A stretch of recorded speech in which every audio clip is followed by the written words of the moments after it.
मेरा मन पंछी बोले और वृंदावन जाओ,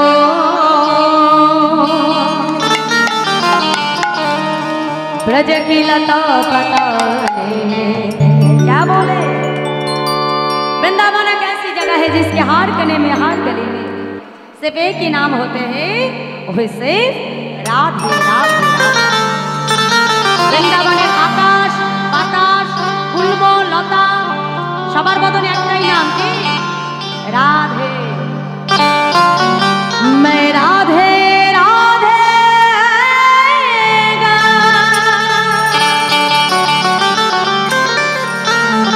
मैं शाम शाम गा,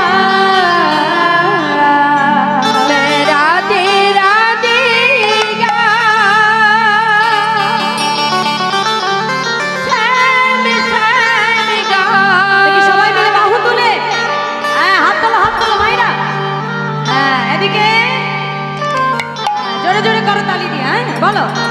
मैं राधे राधे गा, मैं शाम शाम गा, राधे राधे गा, शाम शाम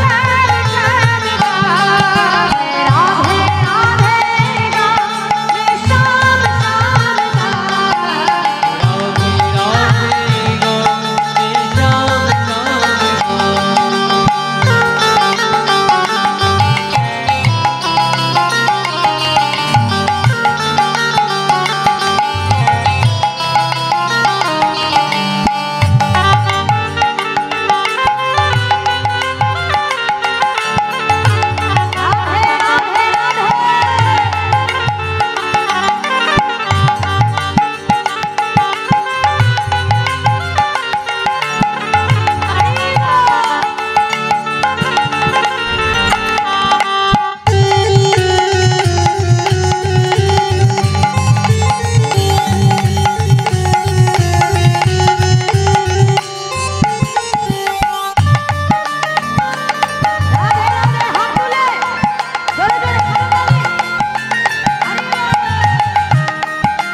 আমার সঙ্গে গাইতেও হবে, ঠিক আছে? হ্যাঁ চলো, আগে আমি গাইবো, আমার পেছনে পেছনে তোমরা গাইবে, হ্যাঁ চলো। मैं राधे राधे गाऊं, मैं शाम शाम गाऊं, বলো।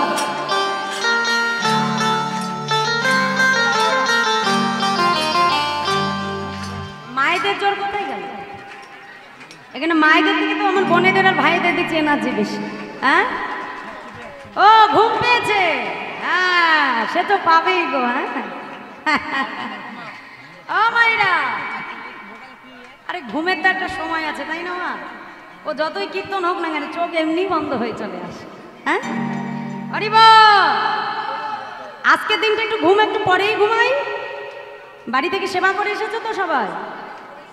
সেবা হয়েছে? কি পেয়েছো? অন্ন ওই তো অন্ন পেলে তো সে ঘুম পাবে। হ্যাঁ রাধে, এই ঘুমটা ভেঙে পেলো দেখি, হাত তোলো, হাত তোলো, যাদের ঘুম পাচ্ছে জোরে জোরে করতালি দেবে। আর তবুও যে ঘুমিয়ে পড়বে তার কানের পাশে একটু জোরে মারবে।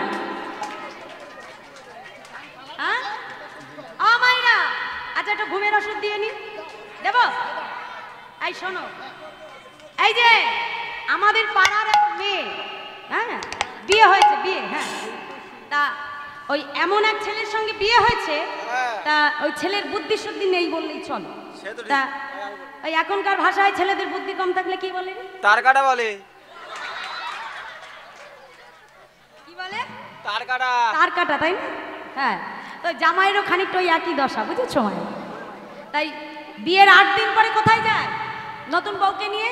শ্বশুর বাড়ি। শ্বশুর বাড়ি অষ্টমঙ্গলায়, তাই তো?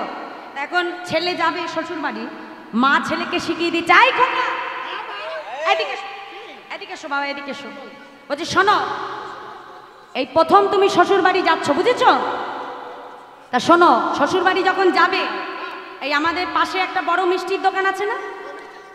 এই মিষ্টির দোকান আছে, কি নাম? শ্রীগুরু। ওই মারাত্মক নাম গো। বলছে এই শোনো, আই বাবা, বলে আমাদের পাশে যে শ্রীগুরু মিষ্টির দোকান আছে, ওইখান থেকে শ্বশুর বাড়ির জন্য বেশ 1 হাঁড়ি রসগোল্লা নিয়ে যাবে। হ্যাঁ 1 হাঁড়ি, বুঝেছিস? ছোট না মোটা, কত সাইজ দেখেছো মা? এখন রসগোল্লা নিয়ে যাবে, সেটাও বলে দিতে হবে সাইজটা কতটুকু। হ্যাঁ 10 টাকা না 20 টাকা? শ্বশুর বাড়ি প্রথমকে ছোট মিষ্টি নিয়ে যায়, বড় বড় সাইজের রসগোল্লা, ঠিক আছে? আর মিষ্টির হাঁড়িটা নিয়ে কার কাছে দিবি? হ্যাঁ শাশুড়ি, দেখেছো? হ্যাঁ ওই যে বলে দিল, কার কাছে দিবি? শাশুড়ি মা, শাশুড়ি মা। হ্যাঁ, আর দিয়ে একেবারে ষষ্ঠাঙ্গে প্রণাম করি।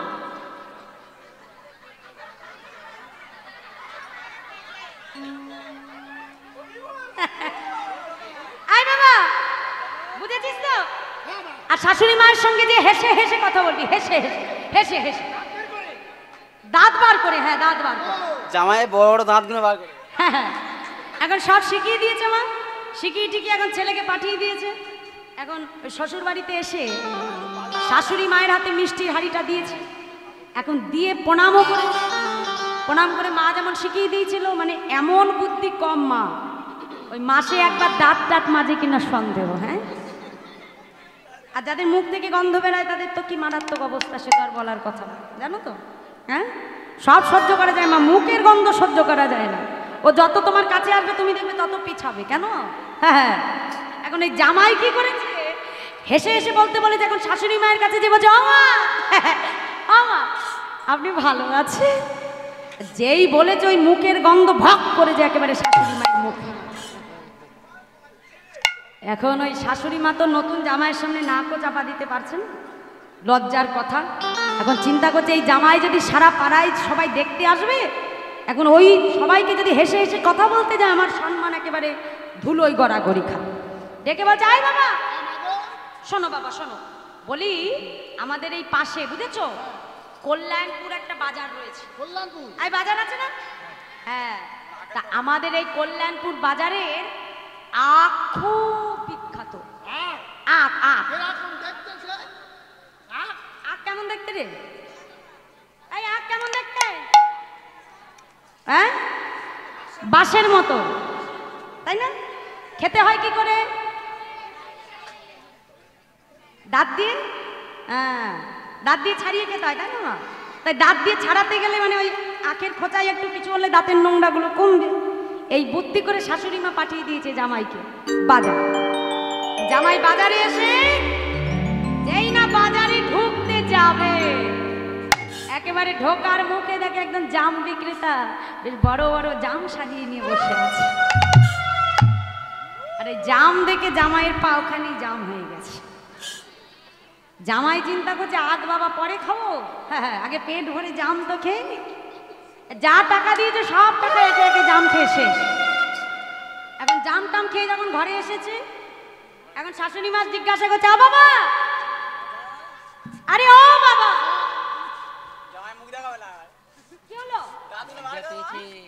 বলছি আমি বলেছিলাম না যে আমাদের এই কল্যাণপুর বাজারে আখ খুব বিখ্যাত। ও বাবা, বলছি তুমি আখ খেয়েছো তো? আরে বাবা মুখ খোলো। মুখ আর খোলে না। আরে ও বাবা মুখটা খোলো। আরে আখ খেয়েছো তো? আখ কেমন মিষ্টি। যেই না বলেছে এখন কিছুক্ষণ পরে জামাই চিন্তা করছে সর্বনাশ। বলছে ও মা, সে আর বলতে মা, যেই না দাঁত দুটো খুলেছে শাশুড়ি মা দেখলো সর্বনাশ। যদিও আগে দাঁত বলে চেনা যাচ্ছিল, আর এখন কি হয়েছে মা? কালো প্লাস্টার হয়ে গেছে। শাশুড়ি মা দেখে ওখানেই অজ্ঞান নেই, তাই গৌর হরি বল হরি বল। তাহলে গেছিল নোংরা ছাড়ানোর জন্য, কিন্তু কি করে এলো? নোংরা জড়িয়ে ঘরে চলে এলো, তাই না? তো হরিবাসরে এসে যদি ওরম চোখ বন্ধ করে ঘুমাই মা, তাহলে এসেছিলাম পাপ ছাড়াবো বলে, উল্টে আরো কি হবে? পাপ জড়িয়ে নিয়ে ঘরে চলে যেতে হবে। হরি বল হরি। তাহলে এবার চোখ দুটো খুলে ফেলো তাড়াতাড়ি, হাত তোলো সবাই মিলে একসঙ্গে। জোরে জোরে বলো, मैं राधे राधे गाऊं, मैं शाम शाम गाऊं। বলো এই তো বাহ বাহ। এই এদিকে মাইনা বলো।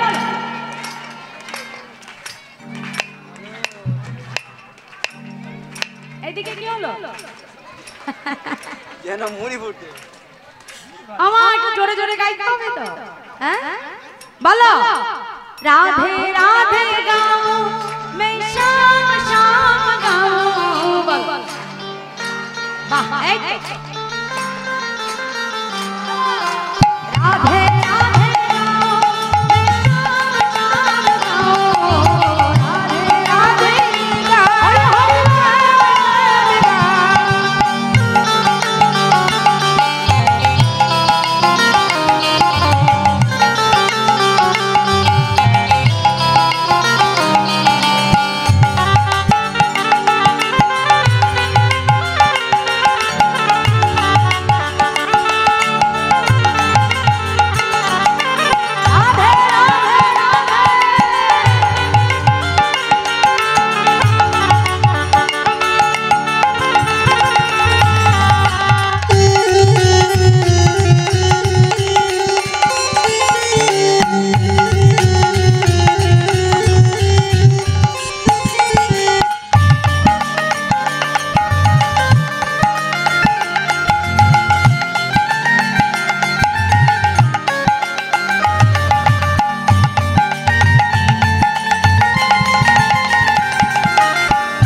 হরি হরি রাধে রাধে। তাই মধুময় শ্রীরাম বৃন্দাবন, সে বৃন্দাবনের রাধা গোবিন্দের মিলিত তনু হলেন আমার গৌর হরি। এলেন কোথায়? শ্রীধাম নবদ্বীপ মাঝে সেই নদিয়ার জানামার গৌরহরি 24 বছর বয়সে তিনি সন্ন্যাস নিলেন এবং সন্ন্যাসের পর মাতৃ আদেশে প্রভু এলেন কোথায়? শ্রীক্ষেত্র পুরী ধামে। সেই পুরী ধামের মাটিতে দাঁড়িয়ে অতি প্রাতকাল আমার প্রভু জগন্নাথ দর্শনে বিভোর। জগন্নাথ দেখতে দেখতে ভক্তগণের দিকে তাকিয়ে বলছে, ভক্তগণ তোমরা সকলে আমার সঙ্গে বলো। কি বলবো প্রভু? তোমরা বলো, প্রভাত সময় হলো,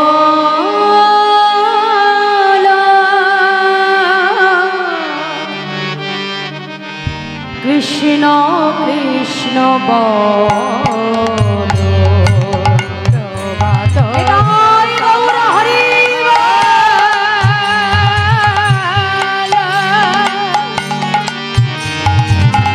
কৃষ্ণ কৃষ্ণ কৃষ্ণ ভজ কৃষ্ণ চিন্ত কৃষ্ণ নাম করসা নাম বিনা গতি নাহিয়া ও গজেই না সেই কৃষ্ণ ভজ নিষ্ঠা করি নামের সহিত আপনি নাম ভজ নাম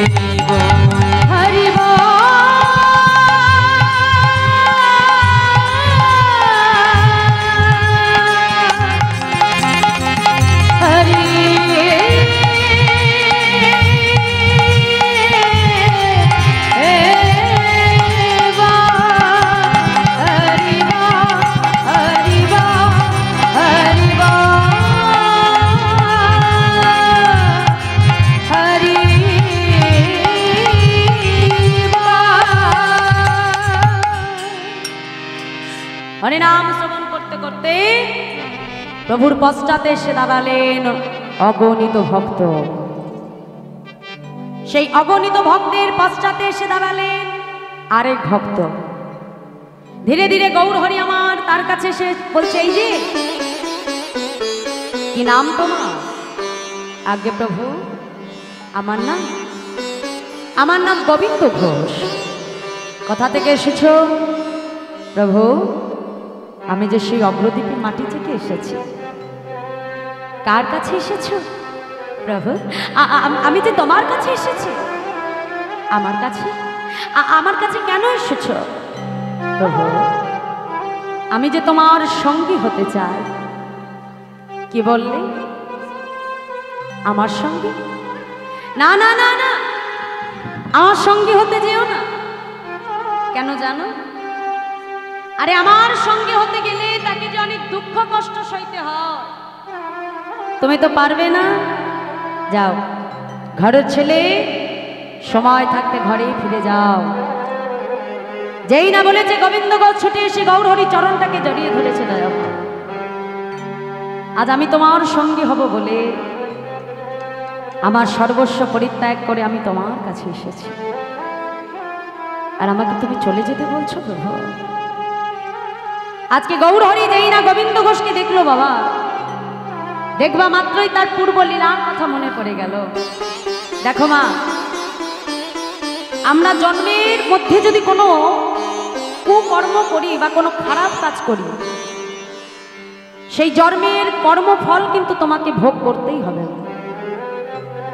এই যে আমরা সংসারে এসে এত দুঃখ কষ্ট পাই বাবা, তাই না? আমরা মনে করি ভগবানের কাছে যে বলি, প্রভু তুমি কেন আমাকে এত দুঃখ এত কষ্ট দিচ্ছ? আস্তে, এই যে আস্তে আস্তে আস্তে কথা বলো, চুপ করো। আমরা যে ভগবানের কাছে যে জানাই যে প্রভু তুমি আমাকে কেন এত দুঃখ কষ্ট দিচ্ছ? কারণ দুঃখ কষ্ট কিন্তু ভগবান আমাদেরকে দান করে না। দুঃখ কষ্টটা কিন্তু প্রত্যেকটা জীবের যার যার কর্মফল অনুযায়ী তাকে ভোগ করতে হয়। আমরা যার কাছে যে নালিশ জানাচ্ছি ভগবানের কাছে, তাহলে ভগবান কি দুঃখ পায়নি?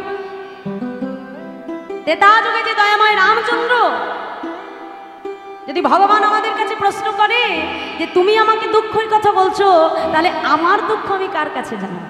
হ্যাঁ, যেদিন আমার রাজ্যাভিষেক হবে সেই দিন আমাকে চলে যেতে হলো বনবাসে।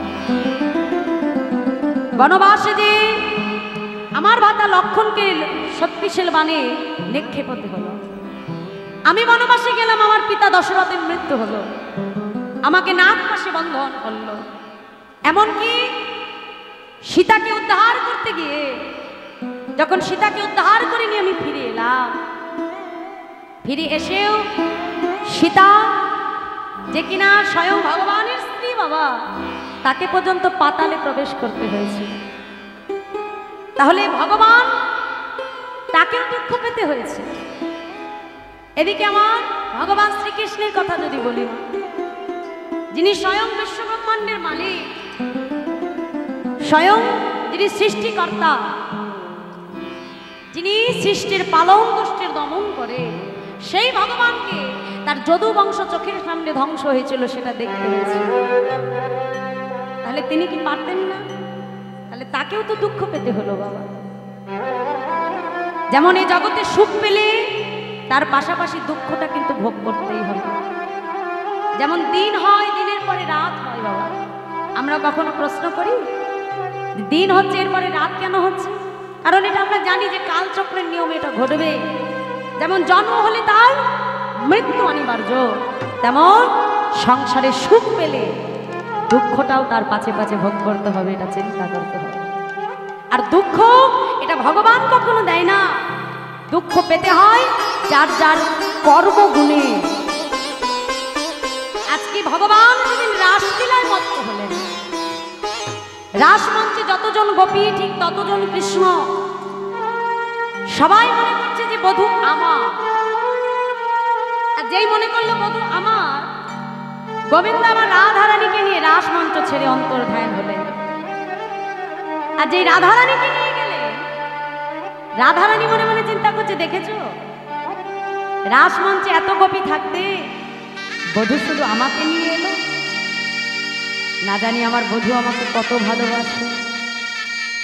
রাধারানীর মনে অহংকার এসে গেল। মা গোবিন্দ রাধারানীকে গভীর বনে রেখে আজকে আমার গোবিন্দ অন্তর্ধান হয়ে গেল। বধূকে হারা হয়ে যখন আমার রাধারানী বসে বসে কাঁদছে, ঠিক এমন সময় অষ্টসখীর এক সখী যার নাম রঙ্গদেবী সখী, কোনো কোনো বলতে পাওয়া যায় তার আরেকটি নাম হলো কলাবতী সখী। সেই রঙ্গদেবী সখী রাধারানীর কাছে এসে বলছে, হ্যাঁ রে রাইধনী, তোর বধূ যদি প্রকৃত তোরই হতো, সে কখনো তোকে ছেড়ে চলে যেতে পারত না। তোর বধূ যদি তোরই হতো, কখনো তোকে দুঃখ দিতে পারত না। এই তোর বধূর ভালোবাসা। রাধে, তোর বধূ যদি কখনো তোর কাছে আর ফিরে না আসে। যেই না বলেছে, সঙ্গে সঙ্গে রাধারানী ক্রোধান্বিত হয়ে বলছে, সখী আজ আমার এহেন দশায় এমন কথা বলতে পারি। শোনেরা, আমি রাধারানী হয়ে আজ তোকে অভিশাপ দিলাম। এ জগতে ভগবান যদি কখনো তার ভক্তকে হারিয়ে ফেলে, ভক্ত যদি কখনো ভগবানকে হারায়, তবে ওই ভক্তের মনে কতটা বেদনা, কতটা যন্ত্রণা, তোকেও একদিন আমার মতো ভক্ত হয়েই সইতে হবে। গেল দাপর, এলো কলি। আর এই কলিযুগে সেই ভক্ত গোবিন্দ ঘোষ। তাই মহাপ্রভু যখনই গোবিন্দ ঘোষকে দেখলো, দেখবা মাত্রই রাধারানীর অভিশাপের কথা মনে পড়ে গেল। সঙ্গে সঙ্গে গোবিন্দ ঘোষকে ডেকে বলল, গোবিন্দ বেশ, আজ থেকে তুমি আমার সঙ্গী হলে। আর যখন থেকে সঙ্গী করে নিল মা, তখন থেকেই শুরু হয়ে গেল ভক্তের কাছে, ভগবানের কাছে ভক্তের কঠিন পরীক্ষা। গোবিন্দ ঘোষকে সঙ্গী করে নেওয়ার কিছুদিন পরে মহাপ্রভু গোবিন্দকে ডেকে বলছি, গোবিন্দ, বহুদিন হলো তুমি নীলাচলে এসেছো, তুমি কি আমার জগন্নাথকে দর্শন করেছো গোবিন্দ? গোবিন্দ ঘোষ বলছে, ও প্রভু, হ্যাঁ, বলি তুমি কোন জগন্নাথের কথা বলছো? হ্যাঁ, কেন? ওই মন্দিরে যে জগন্নাথ আছে আমি তো সেই জগন্নাথের কথা বলছি। প্রভু, আরে মন্দিরে যে জগন্নাথ সে তো অচল জগন্নাথ, চলতেও পারে না আর কথাও বলতে পারে না। কিন্তু জানো দয়াময়, আমি যে জগন্নাথ দেখেছি সে চলতেও পারে আবার কথাও বলতে পারে। মহাপ্রভু বলছে, হ্যাঁ গো গোবিন্দ, এই সচল জগন্নাথ তুমি কোথায় পেয়েছো? গোবিন্দ ঘোষ বলছে, প্রভু তুমি জানতে চাও সচল জগন্নাথ কোথায় পেলাম? সঙ্গে সঙ্গে মহাপ্রভুর দিকে অঙ্গুলি হেলন করে বলছে, প্রভু শোনো শোনো, তুহু জগন্নাথ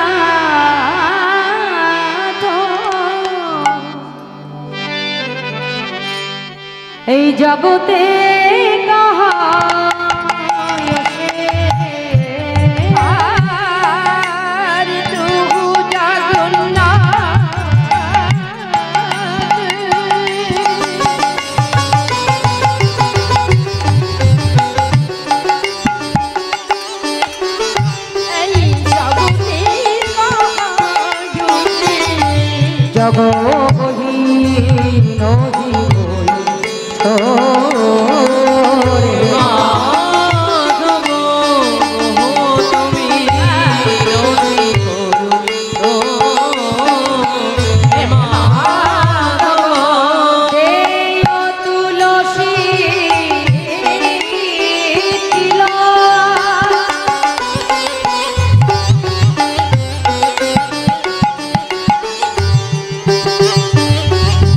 আমার দেহ সবার কিনো আর দেয় তুলসী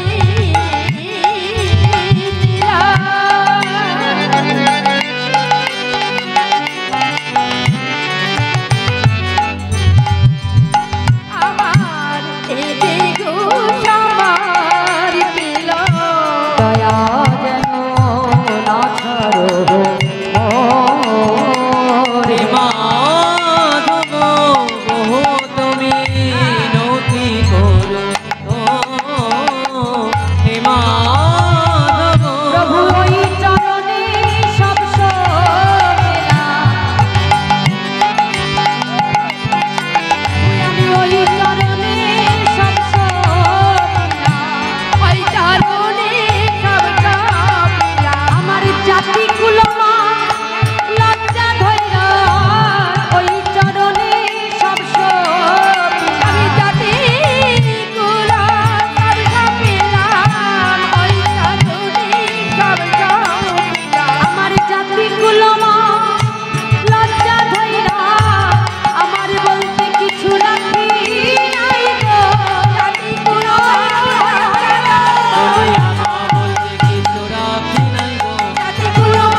জগতে যেই জগন্নাথ সেই কৃষ্ণ আর সেই হলো শ্রীকৃষ্ণ চৈতন্য মহাপ্রভু।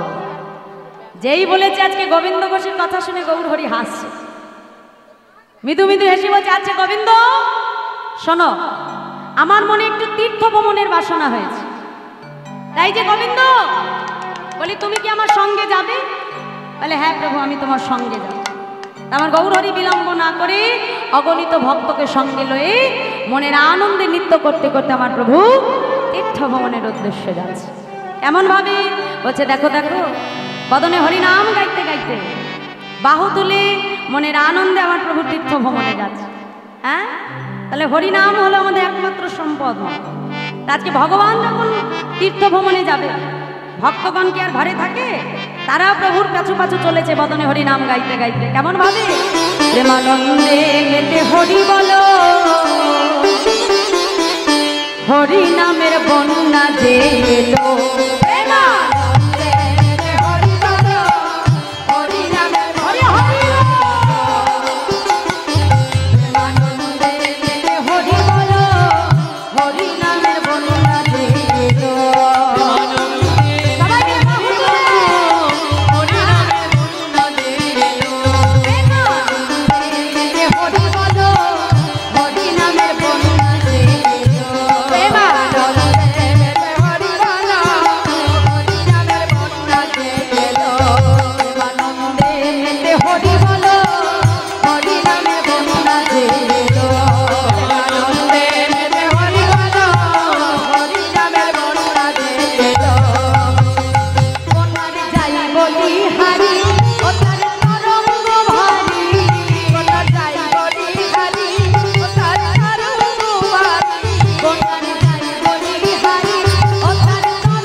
তাহলে আমাদের এদিকে যখন বন্যা টন্যা হয় কি হয়?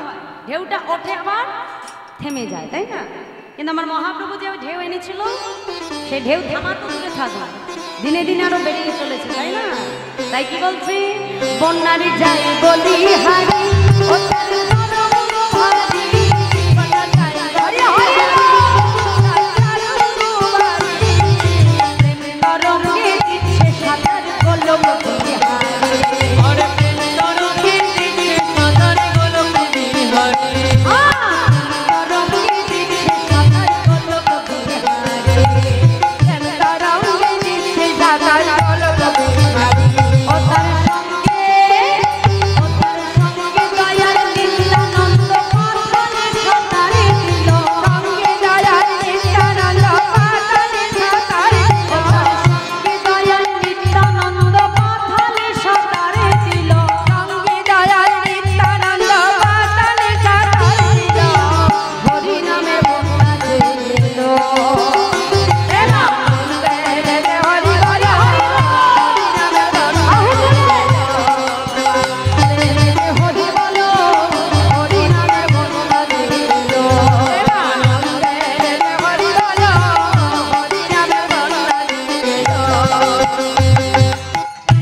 বন্যায় জল থাকবে না অথচ সবাই ভেসে যাবে। কি দেখেছো? এটা কোন বন্যা? হরি নামের বন্যা। এ বন্যায় জল লাগে না অথচ সবাই ভেসে চলে যায়।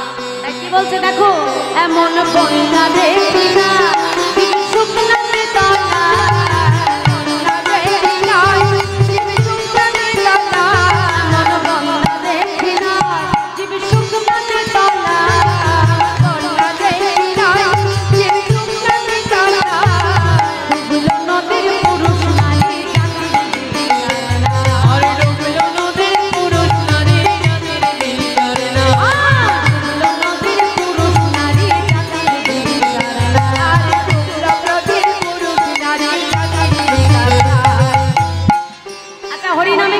ধর্মের বিচার আছে? কি বাবা আমাদের হরিনামে জাতি ধর্মের বিচার আছে? নেই, সবাই হরিনাম নিতে পারে, তাই তো? বলে যদি তাই না হতো, বলে হরিদাস সে কাজীর ছেলে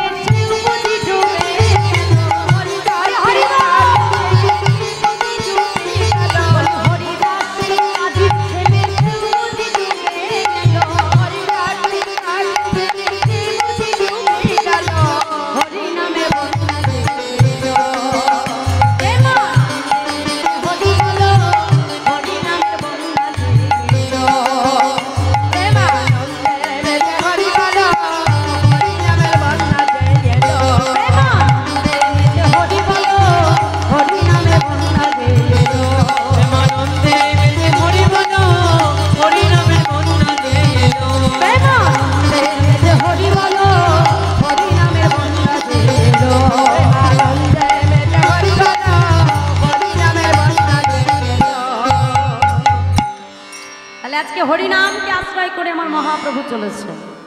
তাহলে এই যে হরিনাম বাবা, এ জগতে যারা হরিনামকে আশ্রয় করে আর যারা হরিনামকে আশ্রয় করে না, কি তাই তো বাবা? এই যে তোমরা দেখো এত রাত্রে এখানে বসে হরিনাম শুনছো, আবার অনেকে বাড়িতে মজা করে ঘুমাচ্ছে, তাই না? পাখা চালিয়ে দিই, হ্যাঁ? তাহলে তোমরা শুনছো, তোমাদের কি উপকার? আর যারা ঘুমাচ্ছে তাদেরও বা কি উপকার? হ্যাঁ ও মায়েরা, খুব মন দিয়ে শুনে নাও তত্ত্বটা। একদিন ছিল প্রভুপাদের কাছে তার এক শিষ্য এসে প্রশ্ন করছে, বাবা এ জগতে যারা হরি ভজন করে শেষের দিনে তাদের কি হয়, আর যারা হরি ভজন করে না তাদের কি হয়? তা তখন প্রভুপাদ মৃদু হেসে বলছে, আচ্ছা বাবা তুমি কখনো বেড়ালকে সন্তান প্রসব করতে দেখেছো? বলছে হ্যাঁ দেখেছি বাবা। বলছে আচ্ছা, যখন সন্তান প্রসব করে তখন মা বিড়ালটি কি করে? সন্তানকে মুখের ভেতরে করে এক জায়গা থেকে অন্য জায়গায় নিয়ে যায়, কি মা তাই না? তাহলে যখন মুখের মধ্যে করে নিয়ে যায় তখন সন্তানের গায়ে এতটুকু আঘাত লাগে? হ্যাঁ কি না বলো? লাগে না, তাই? আবার ওই একই বিড়াল বাবা চোখের সামনে যখন একটা ইঁদুরকে শিকার করে, হ্যাঁ, ওই একই মুখ, একই নখ, একই দাঁত, একই হাত দিয়ে কি করে? ইঁদুরটাকে ধরে কুটি কুটি করে তাকে ধরে নিয়ে ভক্ষণ করে। তাহলে একই বিড়াল সন্তানকে নিয়ে যাচ্ছে তখন এতটুকু আঘাত লাগছে না, আবার একই বিড়াল তখন ইঁদুরকে শিকার করছে, তার হিংসাবৃত্তি প্রকাশ পাচ্ছে। তাহলে জগতে যারা কৃষ্ণ ভজন করে, যারা হরি ভজন করে, ভগবান তাদেরকে শেষের দিনে আলতোভাবে বৈতরণী নদী পার করে নিয়ে যায় যাতে সন্তানের গায়ে এতটুকু আঘাত না লাগে। আর যারা হরিনাম শ্রবণ করে না শেষের দিনে তাদেরকে কিন্তু নরক যন্ত্রণা ভোগ করে নরকে যেতে হয়। তাহলে এটাই হলো হরিনামের গুণ। এই যে হরিনাম, এই হরিনাম নেবার কি কোনো বয়স আছে? আমরা মনে করি যে অনেকের আমাদের ধারণা বাবা যে হরিনাম করতে হয় কখন? যখন বয়স হয় তখন যে হরি ভজন করতে হয়, কি তাই না? এটা আমাদের মনে অনেকের ধারণা। তাহলে দেখো হরিনাম নেবার কিন্তু কোনো বয়স হয় না। কেন? কারণ আমরা কোনো মুহূর্তে জানি না যে আমাদের প্রত্যেকটা জীবের মৃত্যু কখন ঘটবে, কি মা তাই তো? তাহলে আমরা কি মৃত্যু কখন ঘটবে এটা কখনো বলতে পারি? পারি না। তাহলে মৃত্যুর যেমন নির্দিষ্ট কোনো সময় না, ঠিক তেমনি হরি ভজনেরও কিন্তু কোনো সময় হয় না। প্রত্যেকটা জীব যে কোনো মুহূর্তে যে কোনো সময়ে সে কৃষ্ণ ভজন করতে পারেনি, তাই গৌর হরি বল হরি। তাহলে এই হরিনামকে আশ্রয় করে অগণিত ভক্তকে নিয়ে আমার গৌর হরি যাচ্ছে তীর্থ ভ্রমণে। যেতে যেতে গোবিন্দ ঘোষকে ডেকে বলছে, আচ্ছা ও গোবিন্দ, তুমি তো আমার সঙ্গে তীর্থ ভ্রমণে যাচ্ছ, তা তোমার মনে কি কোনো বাসনা আছে? গোবিন্দ ঘোষ বলছে, হ্যাঁ প্রভু, আমার মনে একটা বাসনা আছে। তা মহাপ্রভু বলছে, শোনো গোবিন্দ, বাসনা শুধু তোমার নেই, আমার মনেও আছে। কি বাসনা জানো? আজকে আমার গৌর হরি গোবিন্দ ঘোষকে ডেকে বলছে, শোনো শোনো গোবিন্দ, আমার বড় সাধ মনে, আমি যাব বৃন্দাবনে,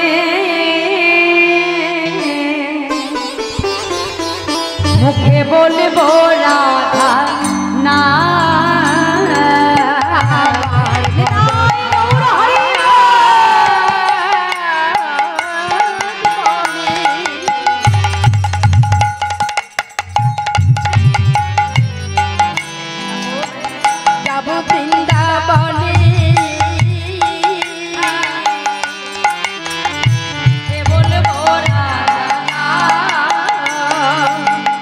ব্রজবাসীর দ্বারে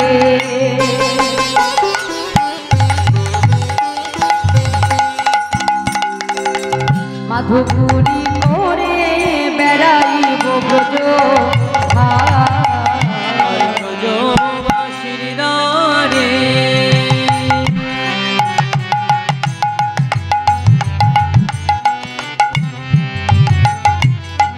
মাধুপুরী করে বেড়াইব ব্রজ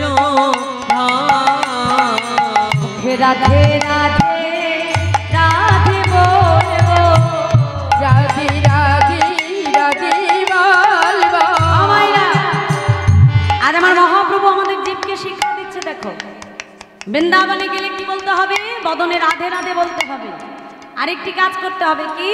ব্রজবাসীর দ্বারে দ্বারে মাধুপুরী ভিক্ষা করতে হবে, তবেই কিন্তু বৃন্দাবনে আসা আমাদের সার্থক হবে।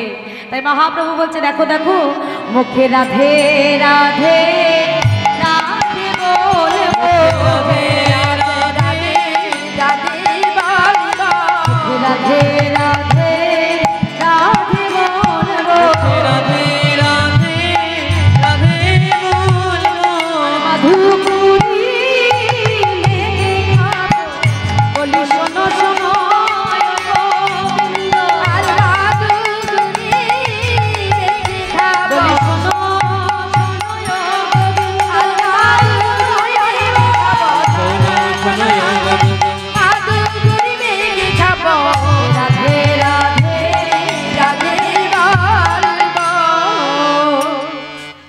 যেই না আমার মহাপ্রভু বলেছে আমার বৃন্দাবনে যাবার বাসনা, গোবিন্দ ঘোষ বলছে প্রভু তোমার যেমন বৃন্দাবনে যাবার বাসনা আমারও বৃন্দাবনে যাবার বাসনা।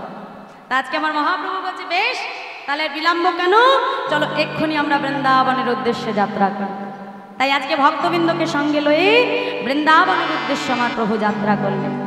তা অগণিত ভক্ত তারা প্রভুর সঙ্গে সঙ্গে যাচ্ছে। কেমন ভাবে? আজকে প্রভাতকালে বদনে গৌর নাম গাইতে গাইতে ভক্তবৃন্দকে নিয়ে প্রভু ছুটছে। প্রভাতকালে গাইছে কি বলছে? ভজ গৌরঙ্গ কি গো মাইরা, যারা এই নাম জানো না একটু উলুধ্বনি করো দেখি।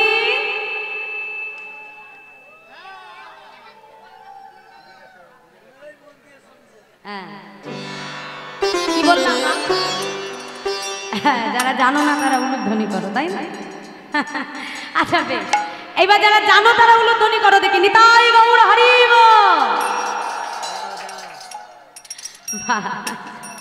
দেখি তাহলে হাত তোলো একসঙ্গে, সবারই জানা আছে দেখলে। হ্যাঁ তাহলে বাহু তুলে আমার সঙ্গে বলো, ভজ গৌরঙ্গ সহ গৌরঙ্গ লহ গৌরঙ্গে নাম রে ভজ গৌরঙ্গ লহ গৌরঙ্গ লহ গৌরঙ্গের নাম রে ভজ গৌরঙ্গ কহ গৌরঙ্গ লহ গৌরঙ্গের নাম রে ভজ গৌরঙ্গ কহ গৌরঙ্গ কহ গৌরঙ্গ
আমার সঙ্গে বলো দেখি।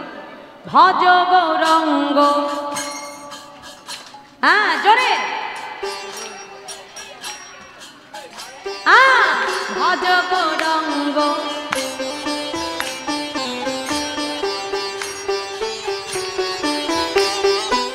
যেই জনা গৌরঙ্গ ভজে, সে হয় আমার প্রাণ রে। বলো, জনা গৌরঙ্গ ভজে, সে হয় আমার প্রাণ রে। ভজ গৌরঙ্গ,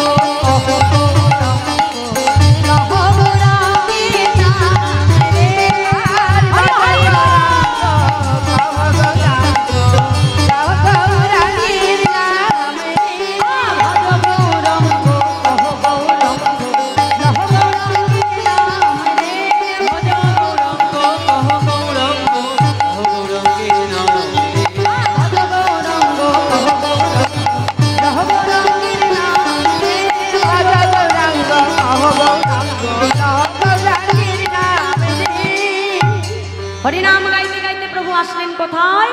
পূর্বস্থলী।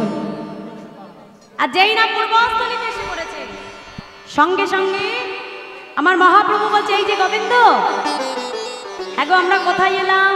আসতে বলছে, আমরা কোথায় এলাম? বলছে, প্রভু আমরা যে পূর্বস্থলীতে এসে পড়েছি, যাও এখানে সকল ভক্তের সেবার আয়োজন করো। যেই বলেছে, গোবিন্দ ঘোষ আজকে তাড়াতাড়ি রন্ধন করে সকল ভক্তের সেবার আয়োজন করলেন।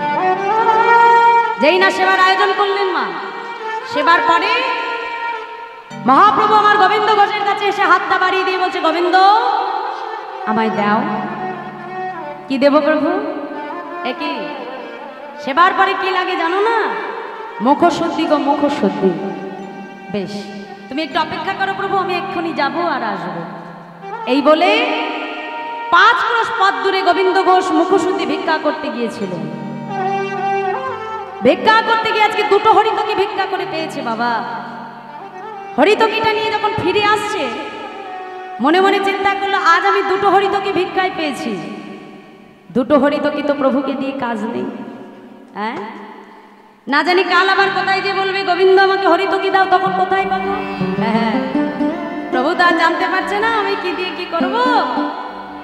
একটা হরিতকি নিজের কাছে রেখে আরেকটি হরিতকি নিয়ে ছুটতে ছুটতে আসলো, প্রভু প্রভু এই নাও, এই নাও ধরো। মহাপ্রভু কোনো কথাই বললেন না। একটি হরিতকি গোবিন্দ ঘোষের কাছ থেকে নিয়ে প্রভু সেবা করলেন। সেবার পর অগণিত ভক্তকে নিয়ে আবার প্রভু পুনরায় তীর্থ ভ্রমণের উদ্দেশ্যে বাহির হলেন।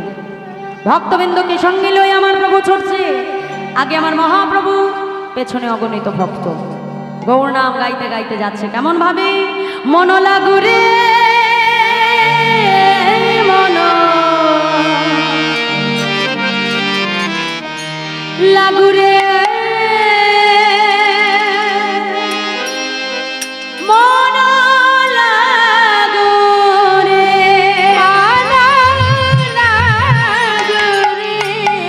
মন লাগুরে মন লাগুরে মন লাগুরে লাগুরে লাগুরে মন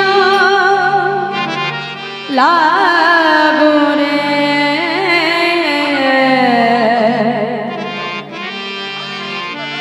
তোহারি চরণে মন লাগুরে তোহারি চরণে মন লাগুরে তোহারি চরণে মন লাগুরে তোহারি চরণে মন লাগুরে তোহারি চরণে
তোহারি চরণে আর তোহারি চরণে মন লাগরে তোহারি চরণে মন তোহারি চরণে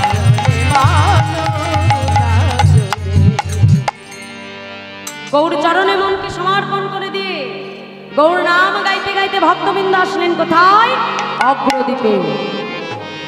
আর যেই না অগ্রদ্বীপে এসে বললেন, গৌর হরি গোবিন্দ ঘোষকে ডেকে বলল, গোবিন্দ যাও, আজ আর কোথাও যাবো না, এখানে ভক্তের সেবার আয়োজন করো। পুনরায় রন্ধন করে আবার মহাপ্রভুর সেবা করানো হলো। আর আজও প্রভু কি করলেন? সেবা করে আবার গোবিন্দ ঘোষের কাছে এসে হাতটা বাড়িয়ে দিল, দাও। আর যেই না বলেছি দাও, গোবিন্দ ঘোষের মনে আনন্দ ধরে। আমি তো জানতাম প্রভু তুমি কালও চেয়েছো আর আজও চাইবে। কি করলো মা? তাড়াতাড়ি যে হরিতকিটা নিজের অঞ্চলে বেঁধে রেখেছিল বাহির করে হাতে নিয়ে বলছো, প্রভু এই নাও, এই নাও, ধরো। যেই না বলেছে ধরো, গৌর হরি বলছে, গোবিন্দ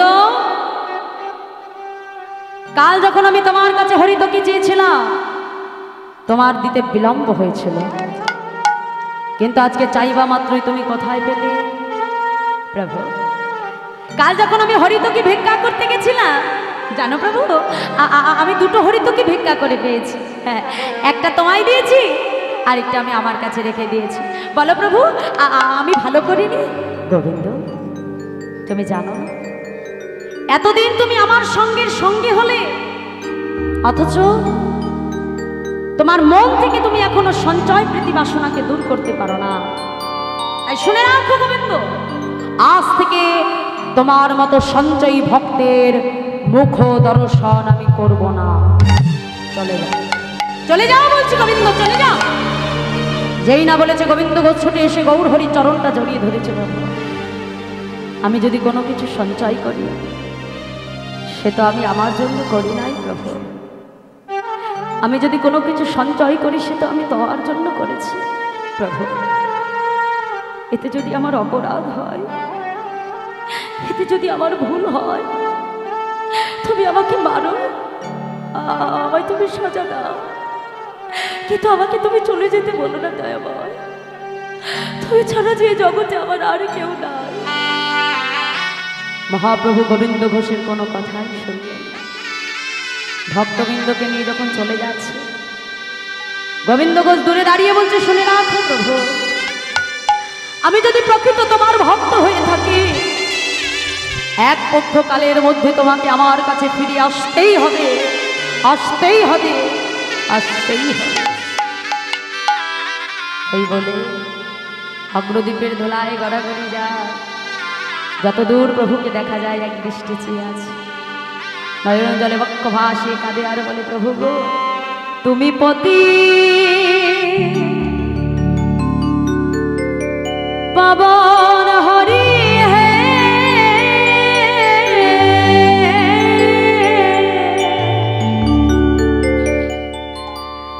তুমি যেও না চলে, তুমি কৃপা করে দয়াল গো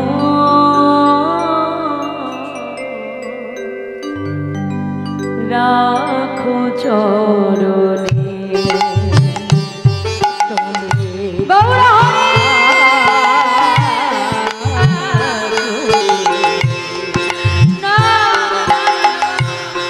দয়াল গৌর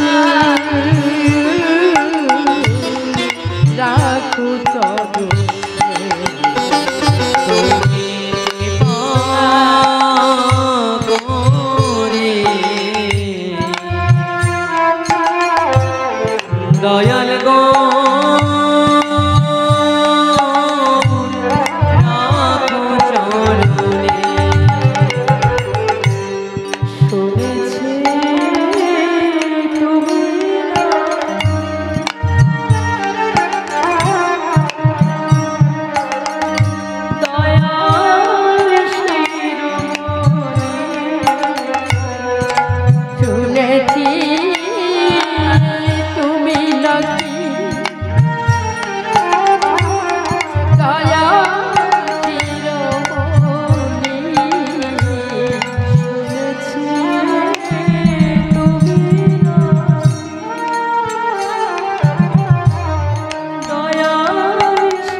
দিবানিশি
আমার মনের ব্যথাটা একবার বুঝতে চাইলে দাদা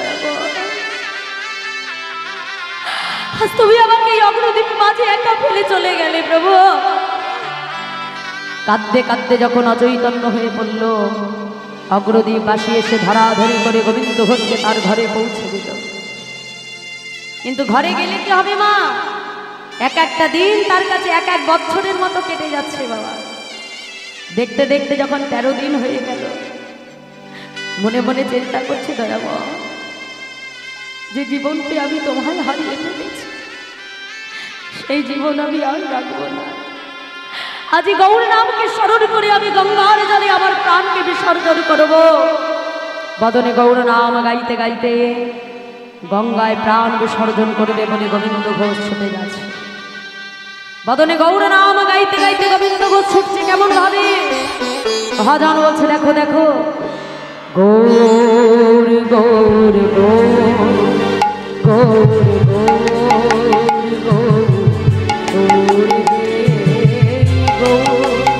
গৌর গৌর গৌর গৌর গৌর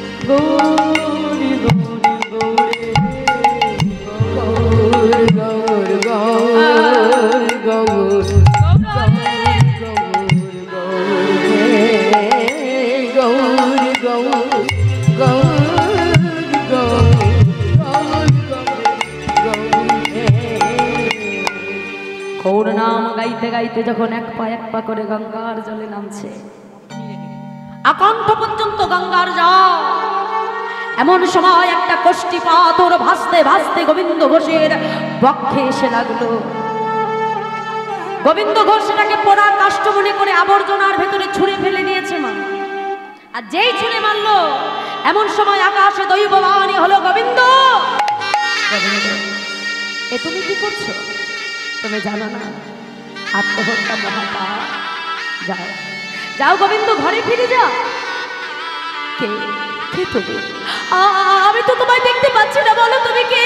গোবিন্দ যখন সময় হবে আমাকে তুমি ঠিক দেখতে পাবে।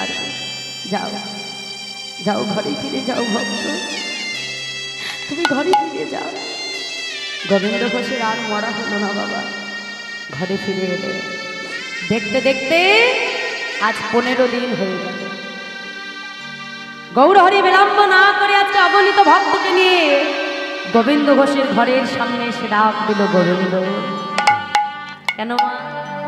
মহাপ্রভু যখন চলে গিয়েছিলেন গোবিন্দ ঘোষ বলেছিল, প্রভু আমি প্রকৃত তোমায় ভালোবাসলে এক পক্ষ কালেই তোমাকে আমার কাছে ফিরে আসতেই হবে। আর এক পক্ষ কাল কতদিনে? 15 দিনে। তাই মহাপ্রভু বিলম্ব না করে ভক্তবৃন্দকে নিয়ে গোবিন্দ ঘোষের ঘরের বাইরে এসে দাঁড়ালেন। ডাক দিল গোবিন্দ। গোবিন্দ কে? এ যে আমার গৌরহরির কণ্ঠস্বর। তবে কি আমার গৌরহরি ফিরে এসেছে? ছুটতে ছুটতে দরজাটা খুললো, দেখে অগণিত ভক্তকে নিয়ে আমার মহাপ্রভু দাঁড়িয়ে আছে। ছুটে গিয়ে গোবিন্দ ঘোষ গৌরহরি চরণটা জড়িয়ে ধরল। প্রভু তুমি এসেছো, আমায় তুমি কথা দাও, তুমি আর কখনো আমায় ছেড়ে যাবে না। গোবিন্দ আমি যে তোমার কাছে আসবো এই আগমন বার্তাটা আগে থেকেই পেয়েছো না তো প্রভু? আচ্ছা তুমি কি গঙ্গায় গিয়েছিলে নিজের প্রাণ বিসর্জন করবে বলে? যেই বলেছে গোবিন্দ ঘোষের আজকে মনে পড়ে গেল।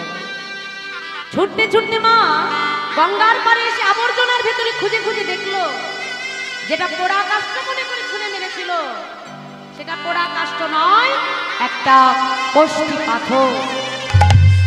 কষ্টি পাথরটা নিয়ে ছুটতে ছুটতে গৌরহরির কাছে আসলো। দয়ামা এই কি তোমার আগমন বার্তা? হ্যাঁ গোবিন্দ, তুমি জানতে চাইলে না কষ্টি পাথর দিয়ে আমি কি করব? কি করবে প্রভু?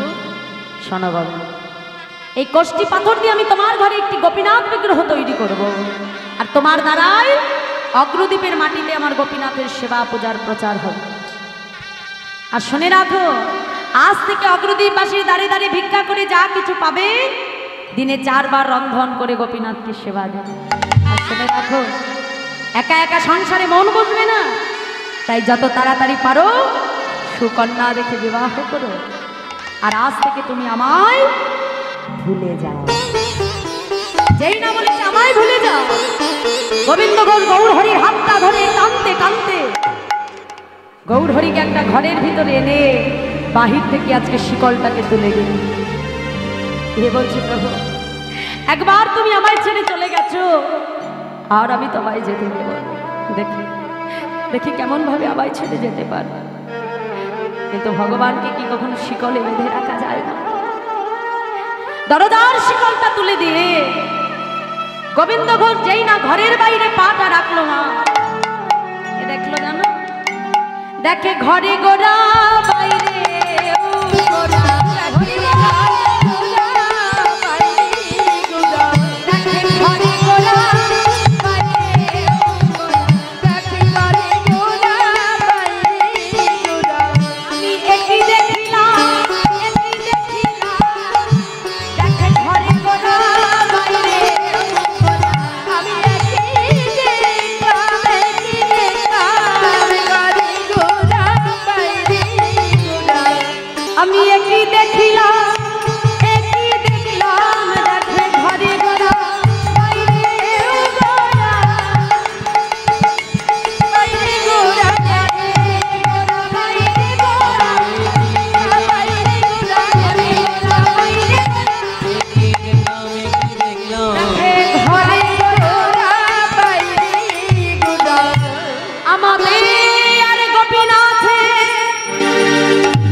গোপীনাথ সেবা দিলে যেন আমি পাইব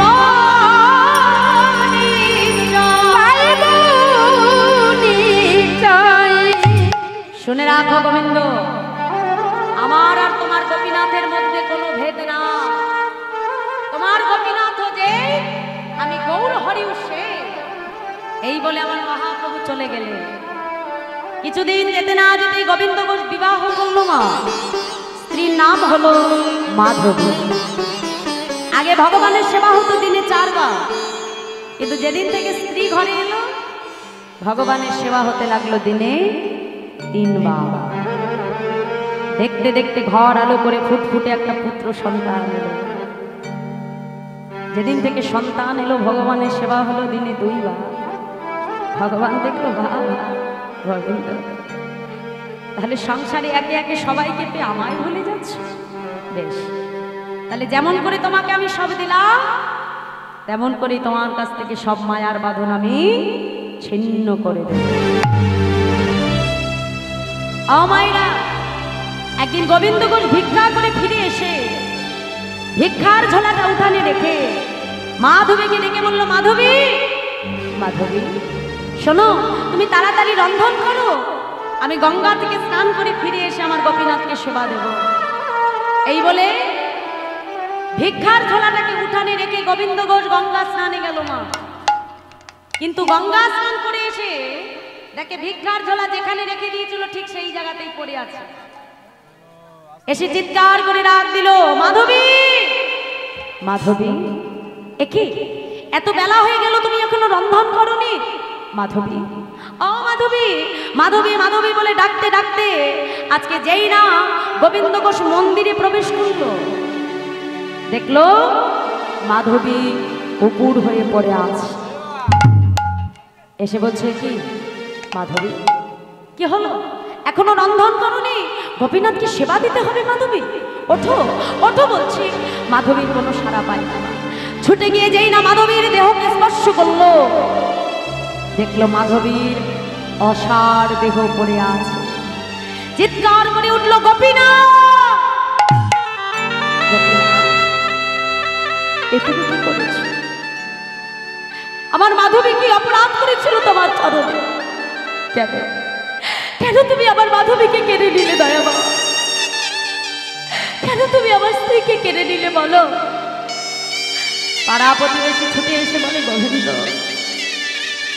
তোমার মাধবী যদি প্রকৃত তোমার হতো সে কখনো তোমার ছেড়ে যেতে পারত না গোবিন্দ। এই সংসার মাঝে যে কেউ কারণ নয় গোবিন্দ। তুমি যদি ভেঙে পড়ো তোমার সন্তানকে কে দেখবে বলো? পাড়া প্রতিবেশীকে নিয়ে আজকে নিজের হাতে স্ত্রীর সৎকার করলে। দেখতে দেখতে পুত্র গোপীনাথের বয়স হয়ে গেল 5 বছর। গোপীনাথ যখন মাঠে খেলতে যায় মা, খেলার শেষে দেখে সবার মায়েরা এসে তার সন্তানকে আদর করে, চুম্বন করে, কোলে তুলে নেয়। কিন্তু গোপীনাথকে কেউ আদর করে না, চুম্বন করে না, কেউ কোলে নেয়। বাবার কাছে এসে বলছে, বাবা এ জগতে সবার তো মা আছে, কিন্তু বলতে পারো আমার মা কোথায়? মা গো, এ জগতে যে সন্তান তার পিতামাতাকে হারায় বাবা, একমাত্র সেই কিন্তু বুঝতে পারে যে পিতামাতাকে হারানোর কতটা যন্ত্রণা। কারণ পিতামাতা এমনই বস্তু, সন্তানের মনে কখন কোন বস্তুর উদয় হয়, কখন তার দুঃখ হয়, কষ্ট হয়, আগে কিন্তু বাবা মার অন্তরে সাড়া দেয়। তাহলে যে সন্তান পিতামাতাকে হারায় সেই একমাত্র জানতে পারে তাকে হারানোর কি বেদনা। ছোট্ট গোপীনাথ বয়স মাত্র 5 বছর। বাবাকে ডেকে বলছে, বলো বাবা আমার মা কোথায়? আজ তোমাকে বলতে হবে আমার মা কোথায়। গোবিন্দ ঘোষ বলছে, গোপীনাথ তোমার মা কোথায় এটা আমার কাছে নয়, মন্দিরে যে বিগ্রহ গোপীনাথ আছে তার কাছে জিজ্ঞাসা করো তোমার মা কোথায়। ছোট্ট ছেলে তো বাবা মনে মনে চিন্তা করছে, মন্দিরের বিগ্রহ গোপীনাথ বুঝি বলতে পারবে আমার মা কোথায়। মন্দিরের ভেতরে ছুটে গিয়ে বিগ্রহ গোপীনাথের চরণ দুটো জড়িয়ে ধরে কাঁদে আর বলে, গোপীনাথ বলে দা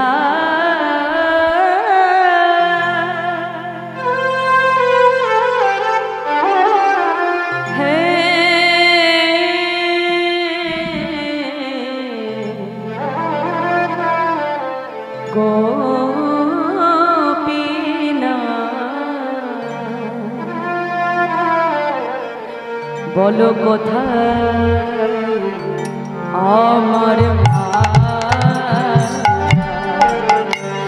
নিতাই হরি হরি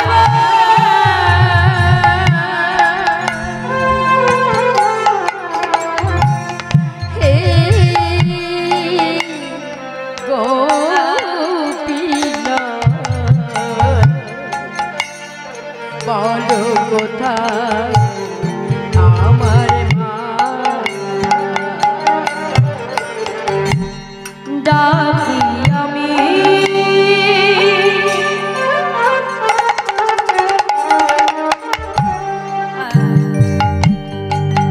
মামা বলে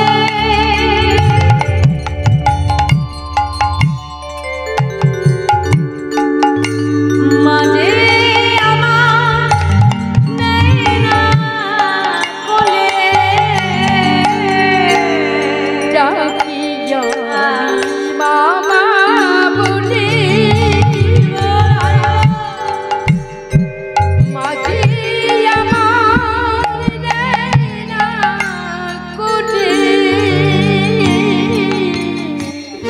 আজ হারিয়ে গেছে গোপীনা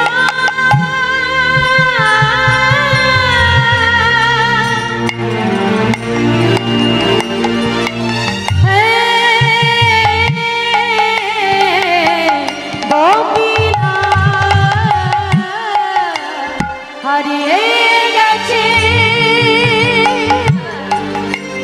মাঝে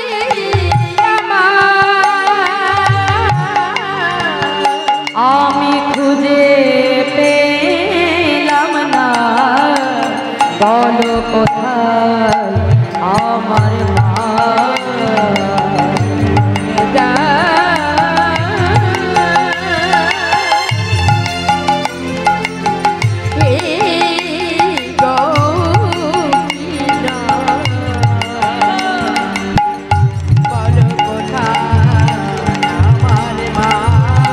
বলো কোথায় আমার মা বলো কোথায় আমার মা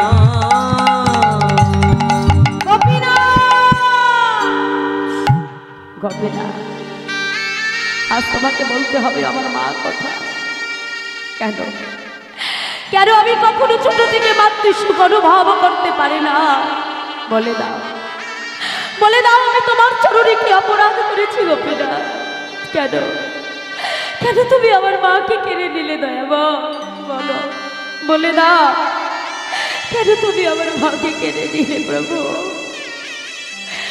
নয়ন জলে বক্ষ ভাসিয়ে যখন আজকে ছোট্ট গোপীনাথ কাঁদে সন্তানের কষ্ট আর পিতা সহ্য করতে পারল না মন্দিরের ভেতরে ছুটে এসে বলল গোপীনাথ কে বলেছি তোর মা নেই ও গোপীনাথ আজ থেকে আমি তোর মা আজ থেকে আমি তোর বাবা গোপীনাথ আজ থেকে তুই আমাকে মা বলে ডাকবি আজ থেকে তুই আমাকে বাবা বলে ডাকবি গোপীনাথ গোবিন্দ ঘোষ ছুটে গিয়ে যেই না সন্তানকে কোলে তুলতে গেল মা দেখে সন্তানের মুখ থেকে ঝলকে ঝলকে রুধির ধারা বইছে গোবিন্দ ঘোষ চিৎকার করে উঠল গোপীনাথ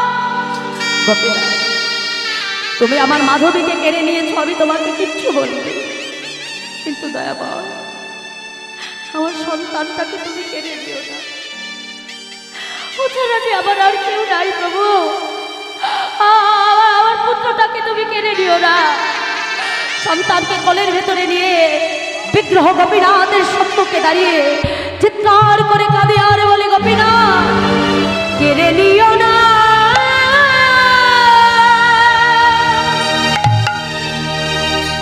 প্রভু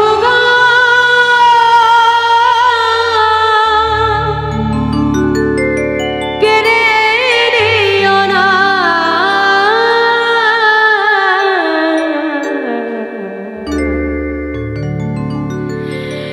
তুমি যে ব্যথা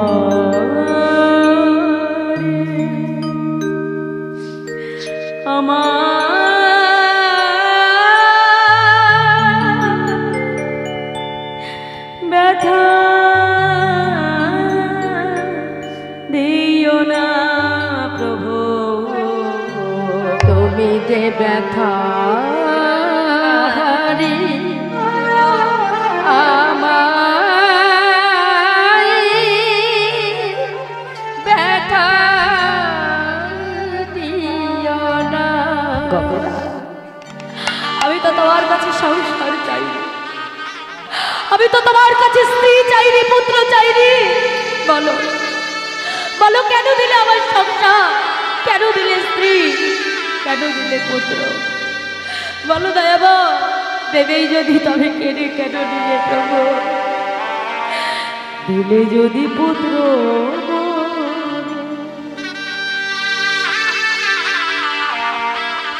তবে কেড়ে কেন নিতে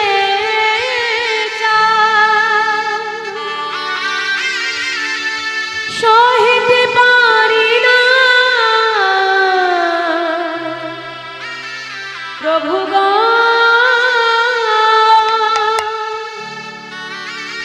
তবে কেন এত দুঃখ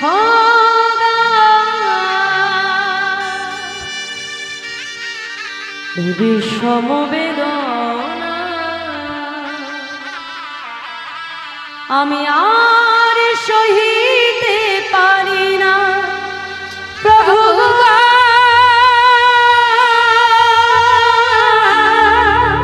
সহিতে পারি না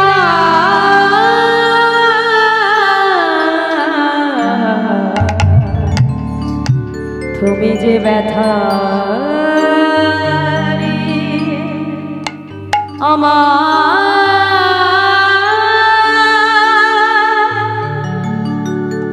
ব্যথা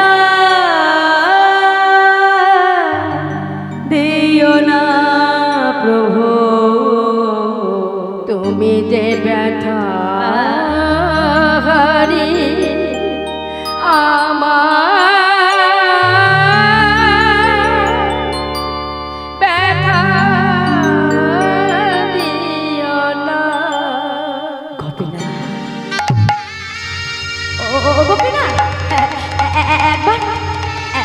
একবার আমাকে বাবা বলে ডাকতে গোপীনা,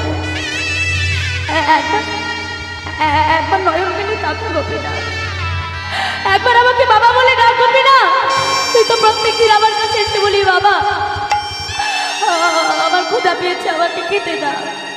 গোপীনা, আজ তো একবারও আমাকে বাবা বলে ডাকছিস না। ডাক্তার গোপীনা, একবার আমাকে আমাকে বাবা বলে ডাক গোপীনা। না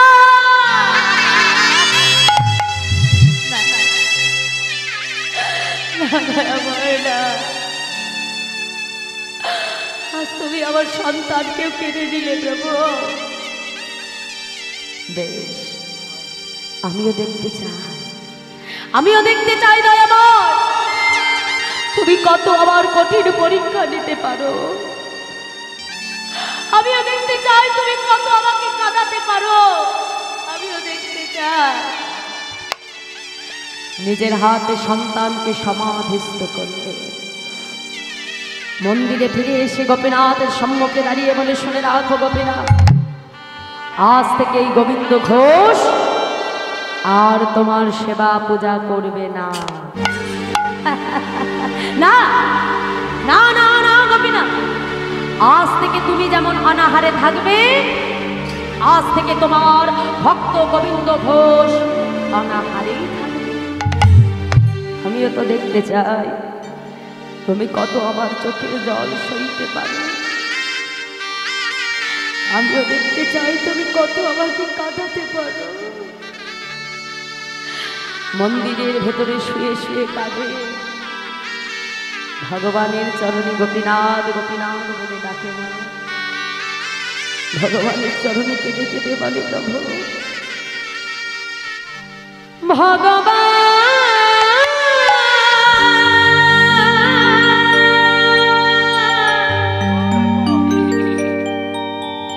এই কি তোমার লীলা প্রভু,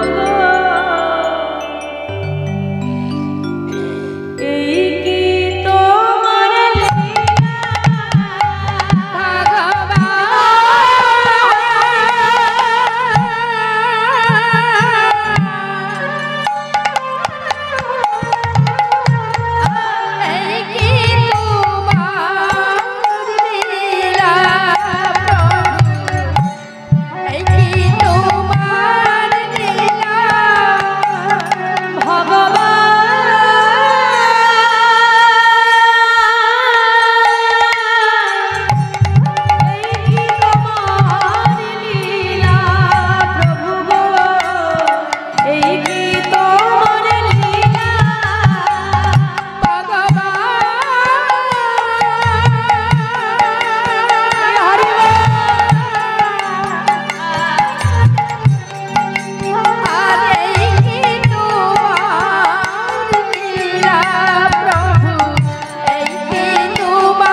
মন্দিরে শুয়ে শুয়ে গোপীনাথ গোপীনাথ বলে কাঁদে গোবিন্দ ঘোষ। দেখতে দেখতে একদিন, দুদিন, 3 দিন হয়ে গেল। মা নিজেও কিছু সেবা করে না, আর গোপীনাথকেও কিছু সেবা দেয় না। ভগবান চিন্তা করলো, কোনো না কোনো ভক্ত তো রোজ আমাকে সেবা দেয়, কিন্তু আমার গোপীনাথ যদি, আমার গোবিন্দ যদি এমন ভাবে অনাহারে থাকে, তাহলে ও যে না খেয়েই মারা যাবে। 3 দিন পর ভক্তের কষ্ট সইতে না পেরে ভগবান আজকে বিগ্রহ গোপীনাথ থেকে সচল মূর্তি ধারণ করে পুত্র গোপীনাথ হয়ে শিহরে এসে ডাক দিল, বাবা।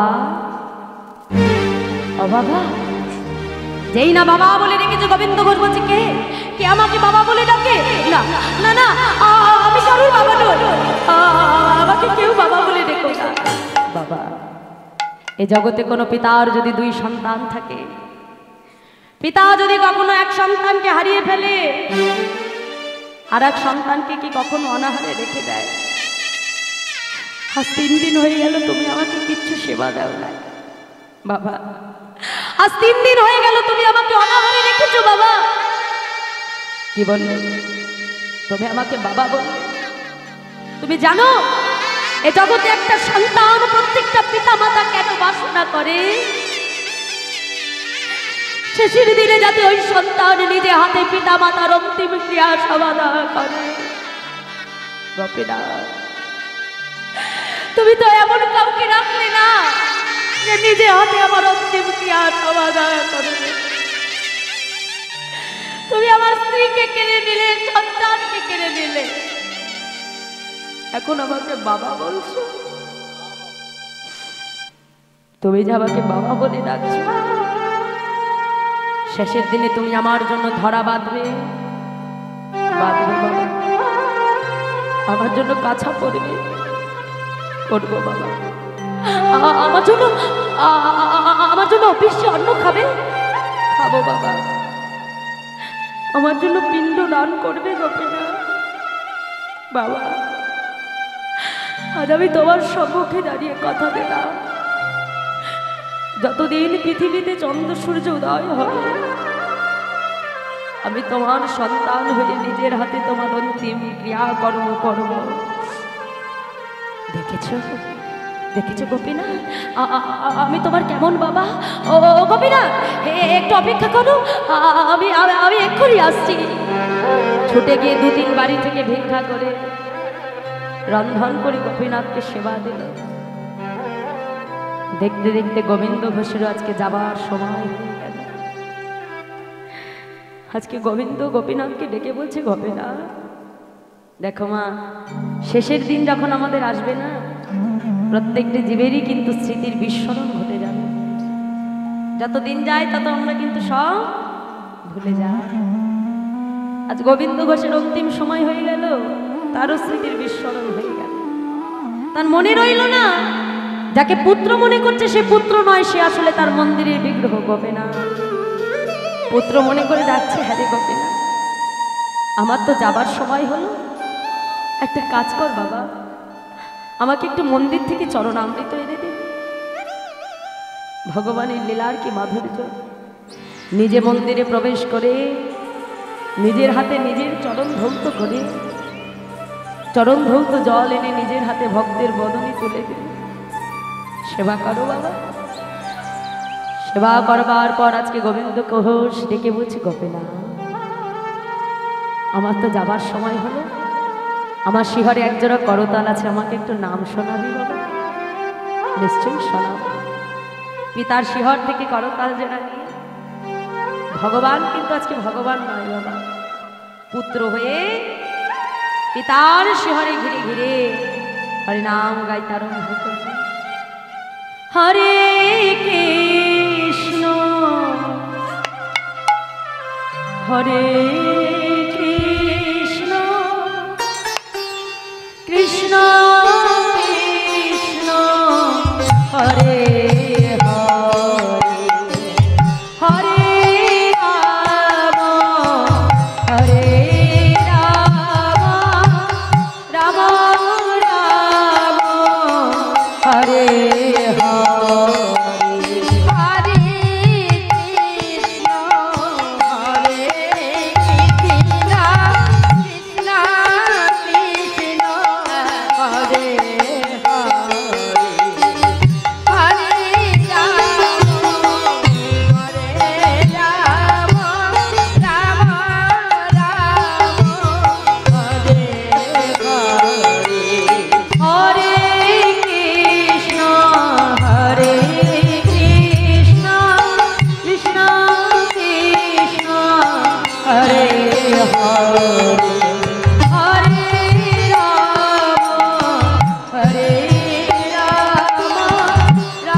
হরিনাম শুনতে শুনতে গোবিন্দ ঘোষ দেহ রাখলেন।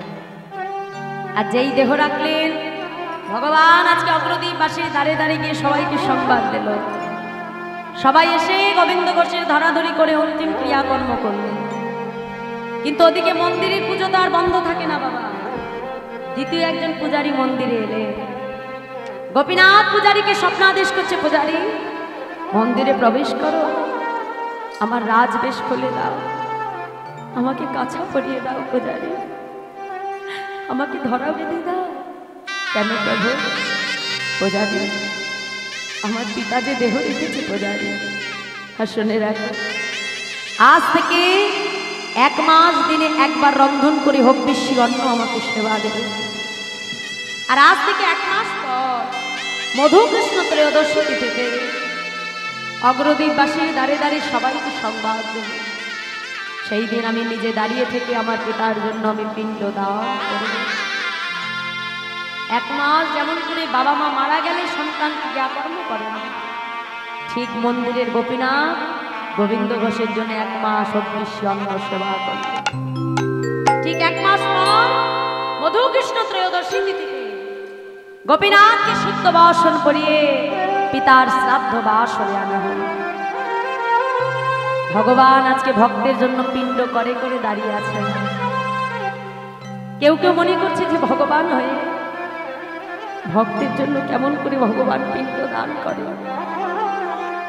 ভক্তির নয়ন নিয়ে যারা ভগবানকে দেখতে এলো, তারা দেখলো ভগবান পিণ্ড করে করে দাঁড়িয়ে আছে, আর তার 2 নয়ন হতে অশ্রুধারা বয়ে পড়ছে। আবার কেউ কেউ মনে করছে যে পাথরের বিগ্রহ, সে কেমন করে আবার গোবিন্দ ঘোষের পিণ্ড দান করে।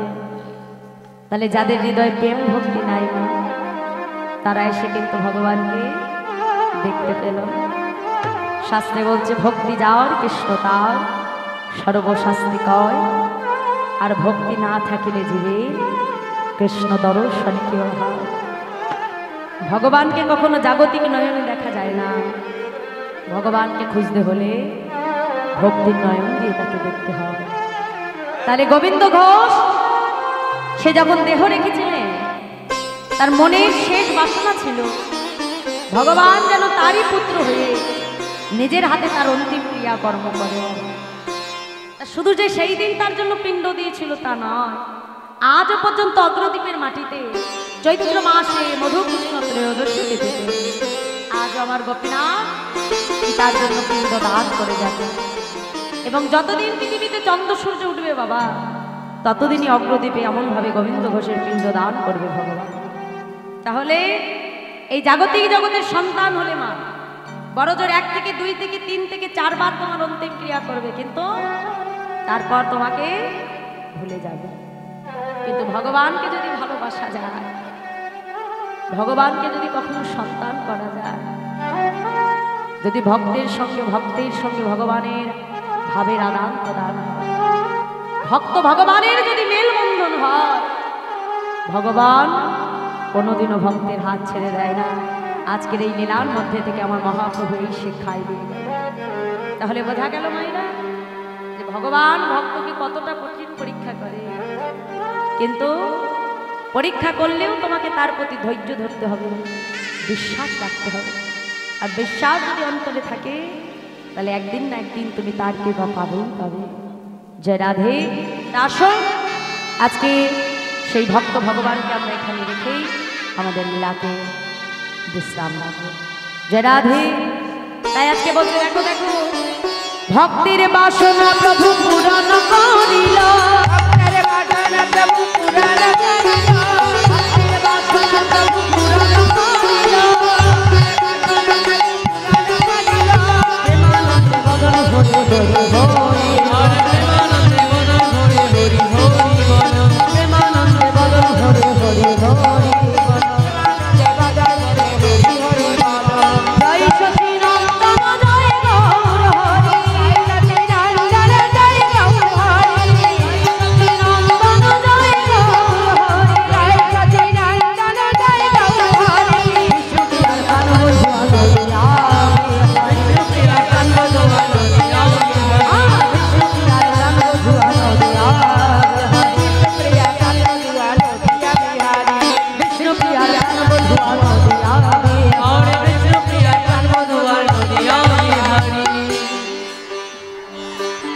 রাধে হরে কৃষ্ণ হরে কৃষ্ণ। আচ্ছা মায়েরা একটু পিছিয়ে দাও, পিছিয়ে দাও, বক্সটা ছেড়ে দাও। জয় রাধে। আচ্ছা আমরা ছোট্ট করে একটা ভজন গাইবো, তোমরা আনন্দ করো, তারপরে সবাই হরি বল দেবো একসঙ্গে।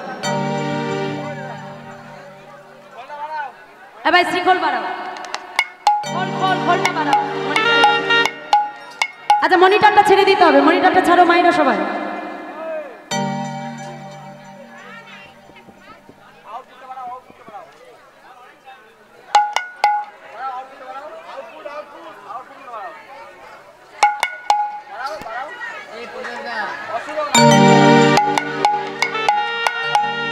আচ্ছা মনিটরটা ছাড়ো মা, মনিটরটা ছেড়ে দাও, ওদিকে এদিক থেকে আসো, এদিক থেকে সরে যাও।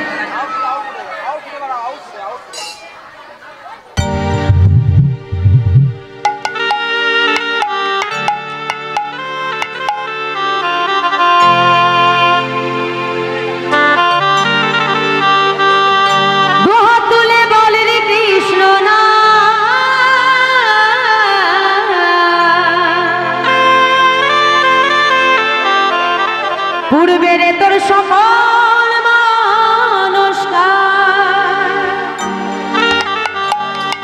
আজ প্রেমানন্দে দুটি বাহু তুলে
হরি কোনো ভয়